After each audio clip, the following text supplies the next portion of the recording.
सुनो, मैं आपको ना अभी बहुत सलीके से बात कर रहा हूँ, क्योंकि मेरे को ये बात और लाज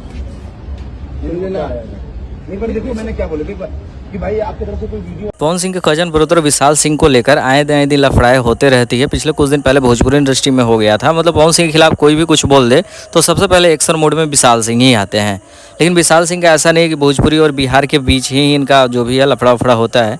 अभी से जस्ट कुछ महीना पहले रजत दलाल के साथ बिग बॉस में रजत दलाल का एक अच्छा खासा फेस वैल्यू बना, रजत दलाल के साथ मैटर हो गया। फिर चीज़ें वायरल हो गई। विशाल सिंह एक लाइव वीडियो शेयर करता है, फिर रजत दलाल दूसरी तरफ से दोनों एक दूसरे को बोलते हैं कि तू सॉरी बोलेगा, ये बोलता है तू सॉरी बोलेगा, मतलब यही सारी मैटर चलती है।